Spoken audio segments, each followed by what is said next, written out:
সত্য সুপথ নাচে নিলে পাবিনে মানুষে দর্শন।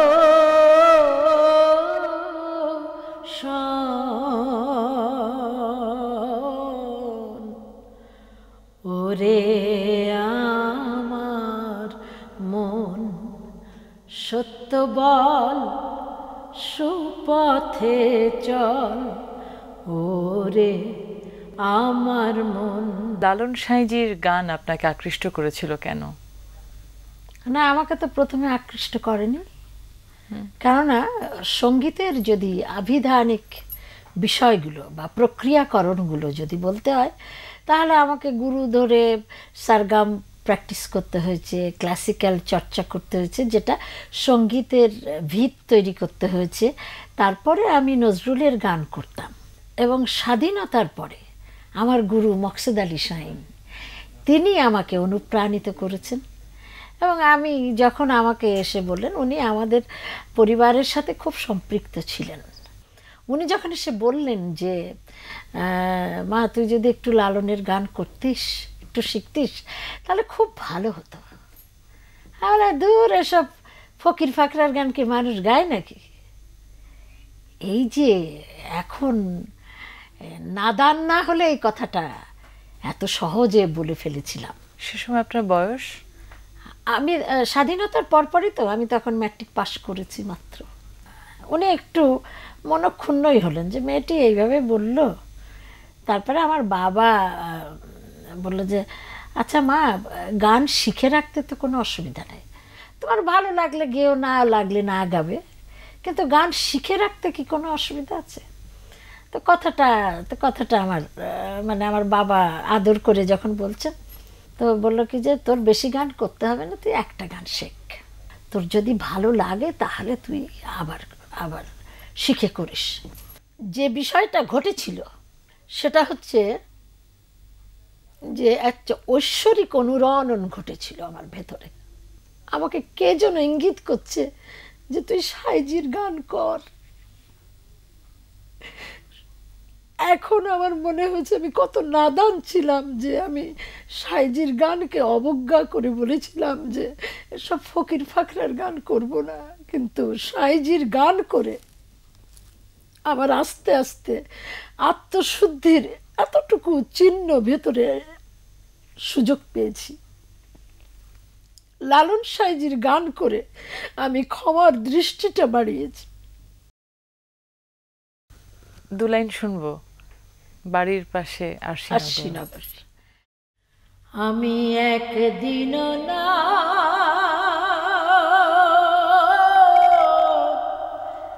দেখিলাম তারে, বাড়ির কাছে আরশিনগর,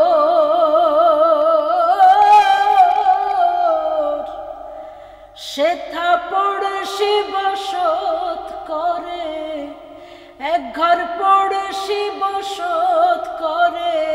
আমি একদিন না দেখিলাম তারে, গিরাম বেড়ে অগাধ পানি,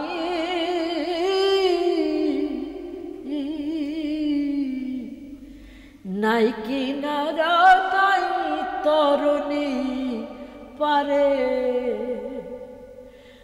বাঞ্ছা করি দেখব তরি কেমনে সেথা যাই রে, আমি কেমনে সেথা যাই রে। আমি একদিন না দেখিলাম তারে। আরেকটু আপা। কি বলবো পড়শির কথা,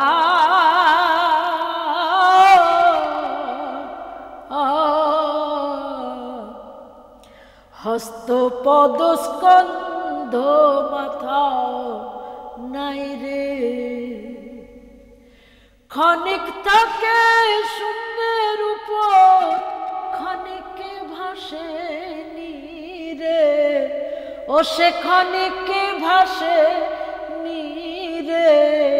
আমি একদিন না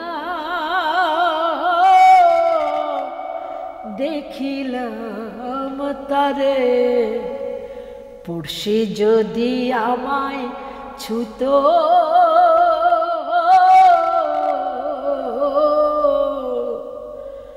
জমজাত না সকল যেত দূরে। সে আর লালন এখানে রয়,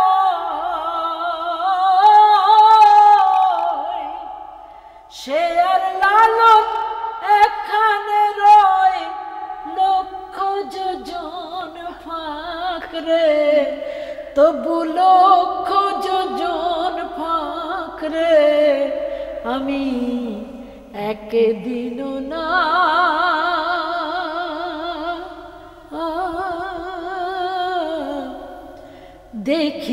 দেখিলাম তারে। ছোটবেলায় যখন আপনার গান শুনতাম টেলিভিশনে, পর্দায় দেখতাম যে আপনি কাঁদছেন গান গাইতে গাইতে। আমি মনে করতাম গান গাওয়ার সময় উনি কাঁদছে কেন, কাঁদে কেন। এখন যখন আপনার গান শুনি তখন আমি কাঁদি।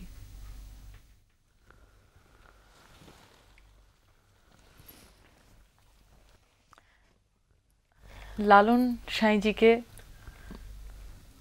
বাউল বলেন অনেকে, আবার বাউল শব্দটিকেও অনেকে মিসইন্টারপ্রেট করেন। আসলে তো বাউল হচ্ছে একটি পার্সি শব্দ, বা অর্থ সাথে, এবং উল এর অর্থ হচ্ছে অর্থ সন্ধান। এই যে অর্থের সন্ধান করা, আপনি লালন সাঁইজির গান করছেন এত বছর ধরে, জীবনের অর্থকে অনুসন্ধান করতে গিয়ে পদে পদে কি আবিষ্কার করেছেন? প্রথমত তো মানে গানের সংখ্যা বাড়িয়েছি, তারপরে গেতে গেতে গেতে গেতে সাঁইজির যে কালামের মধ্যে যে মর্মার্থটা, সেটা আমাকে আকৃষ্ট করেছে। আমি আগেই বলেছি যেরকম যে আত্মশুদ্ধি লাভ করা যায়, সাঁইজির গানে মানবতার কথা বলা যায়। তিনি মানবতার কথাই বলেছেন এবং সমাজ সংস্কারের কথাও বলেছেন। তিনি আত্মার সাথে পরমাত্মার যে মিলনের যে আকুতি, সেটাও তার কালামের মধ্যে আমরা দেখতে পাই। যেমন মানুষ গুরু নিষ্ঠা যার, সর্বসাধন সিদ্ধ হয় তার, মানুষ গুরু নিষ্ঠা যার। আরেকটি গানে তিনি বলছেন, সহজ মানুষ ভোজে দেখ না রে মন দিব্য জ্ঞানে, পাবে রে অমূল্য নিধি বর্তমানে, ভজ মানুষের চরণ দুটি, নিত্য বস্তু হবে খাঁটি, ওগো মরিলে সব হবে মাটি, তরাই এই ভেদ লও জেনে। আত্মার সাথে পরমাত্মার মিলনের যে বিষয়টা, এইসব গানের মধ্যে আমাকে ভীষণভাবে আন্দোলিত করে। আমি যখন গাই, আমি উপলব্ধি করে গাই। তুমি বলছিলে না যে আবেগপ্রবণ হয়ে যায়, কিন্তু লালনের গান ছাড়া মানুষের এত হানাহানি, এত ক্ষমতার লড়াই, মানুষ আমরা নিধন করছি, মানুষকে অবহেলা করছি, কিন্তু এই মানুষকে না ভজলে পরপারে গিয়ে তার কোনো অস্তিত্ব থাকবে না। এবং মানুষের ভেতরেই সৃষ্টিকর্তার অবস্থান। অবশ্যই আপা, অধ্যাপক মোহাম্মদ আবু তালিব বলেন, মনের মানুষ এমন একটি অ্যাবস্ট্রাক্ট আইডিয়া যাতে সীমা ও অসীমের কোনো দ্বন্দ্ব নেই। সীমার মাঝে তিনি সীমা, অসীমে তিনি সীমাহীন। লালন বলেন, আমার মনের মানুষের সনে মিলন হবে কতদিনে। এই গানটির মধ্যে একটা আকুতি আছে, ওই যে বললাম পরমাত্মার সাথে মিলনের, পরম আত্মার সাথে আমার মানবী প্রেমের যে একটা বিষয়, সেটা পার্থিব, অপার্থিব হচ্ছে আত্মার সাথে পরমাত্মার যে মিলনের যে আকুতি, সেটাও আছে। আল্লাহ যে সৃষ্টি করেছেন মানুষকে, তার মধ্যেই তিনি আছেন। তিনি নিশ্চয়ই।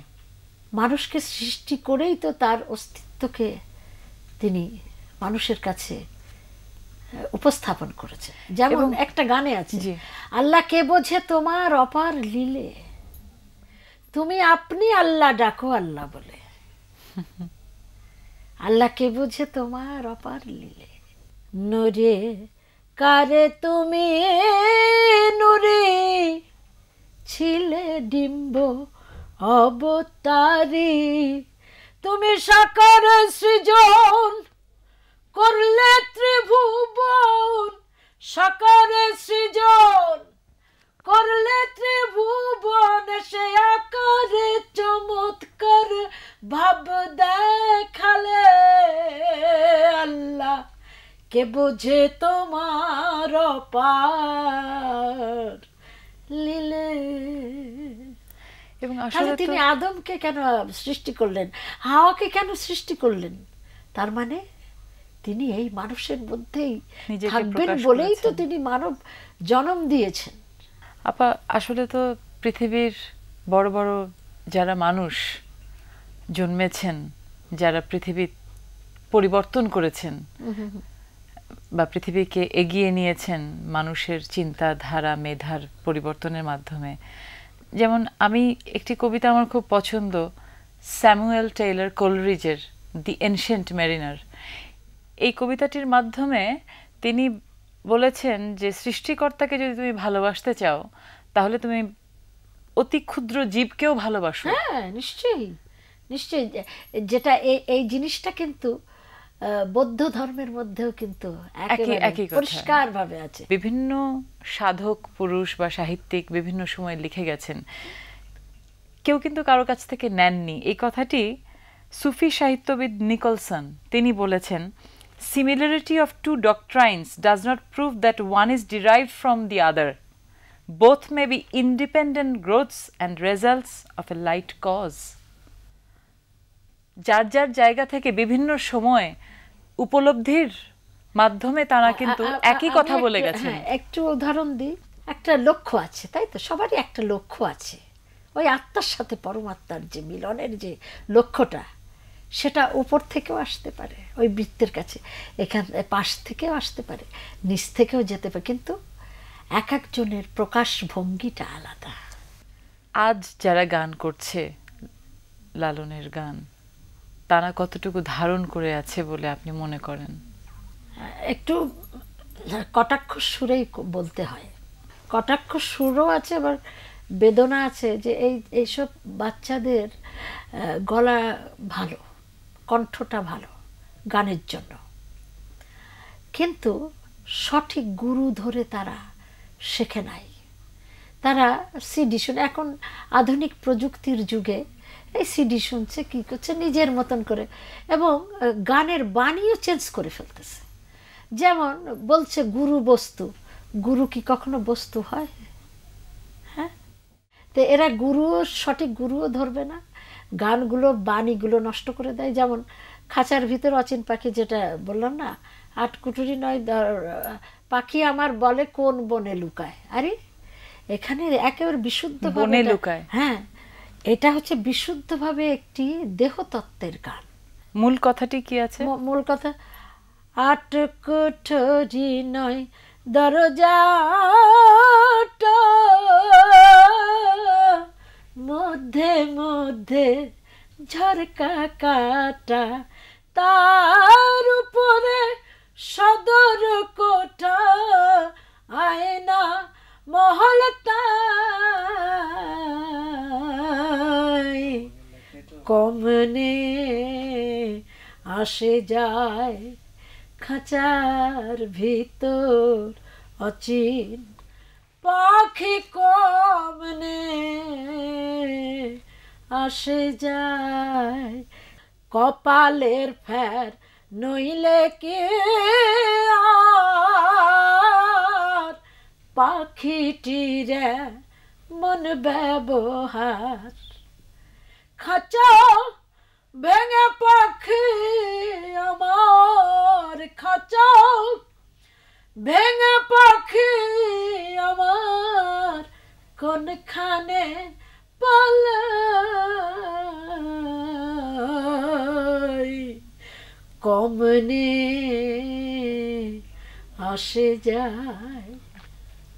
এই যে কোনখানে পালায়, এখানে কোন বনে লুকায়, কি বলে না বলে, মানে বিকৃতি আপনি বলছেন যে বিকৃতি একদম লালনের কথার যে ভাষার বিকৃতি। পরিবর্তন করে ফেলছে।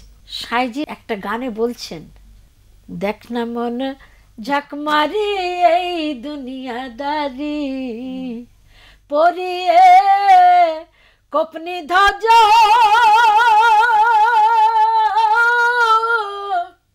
পরিয়ে কপনি ধ্বজ মজা উড়ালো ফকিরি। দেখ না মন ঝাঁক মারি এই দুনিয়াদারি।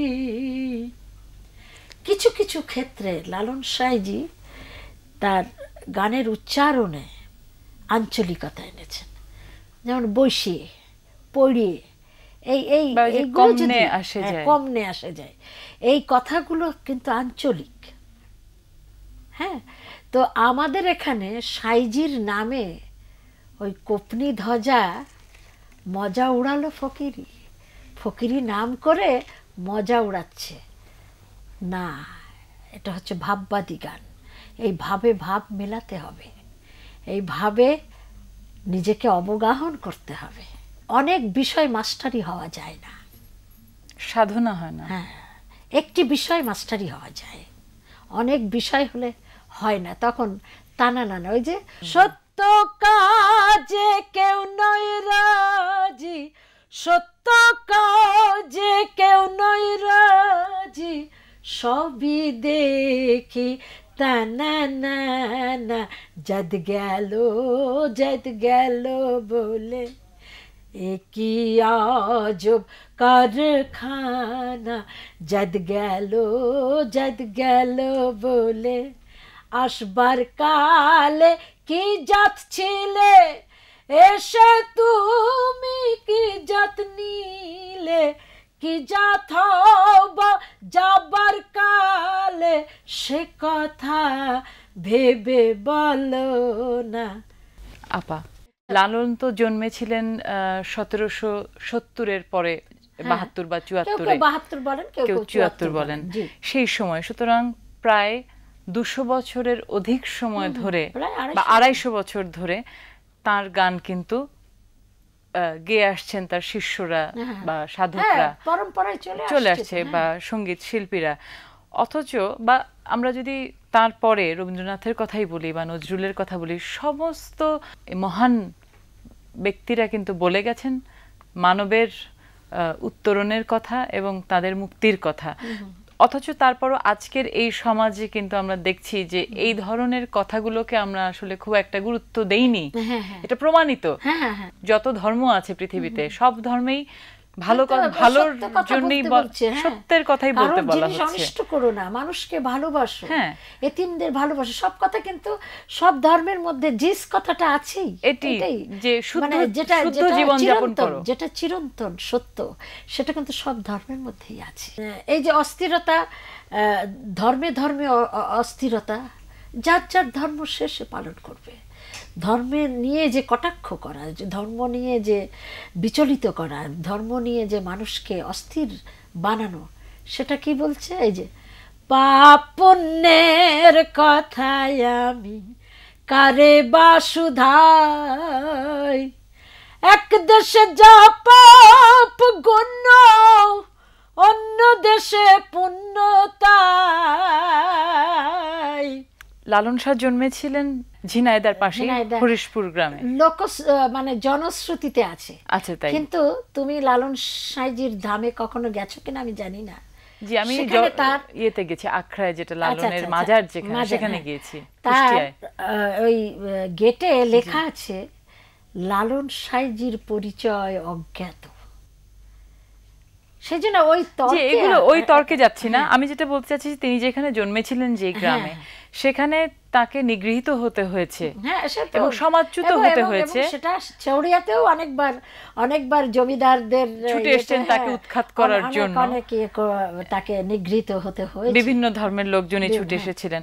এবং আমি সেটাই বলছি যে আসলে তো তিনি তার জীবন দিয়ে এই অভিজ্ঞতা লব্ধ হয়েছিলেন। অবশ্যই, যে মানুষ কিভাবে জাত ধর্ম বিচার করছে। আসলে আমরা বিচার করার কেউ না, মানুষ। আমরা যে বলি আমরা জাজমেন্টাল হই, আমরা জাজমেন্টাল হতে চাই না বা হওয়া উচিত না, আমাদের সেই অধিকার সৃষ্টিকর্তা দেননি। তুমি খারাপ, তুমি ভালো, এটি বলার অধিকারও আসলে আমাদের নাই। তারপরও আমরা সেই ভুলগুলো করি, কারণ আমরা মানুষ। সেই কারণে সেইটাই এই যে বলছে একটা এই গানটার মধ্যে কি সুন্দর সলিউশন দিয়েছেন। তিব্বত নিয়ম অনুসারে এক নারী বহু পতি ধরে, এ দেশেতে হলে পরে ব্যভিচারী দণ্ড দেয়, ব্যভিচারী দণ্ড দেয়। পাপ পুণ্যের কথায় আমি কারে বা শুধাই। এই কথার সাথে এই কথাটা মিলে যাচ্ছে।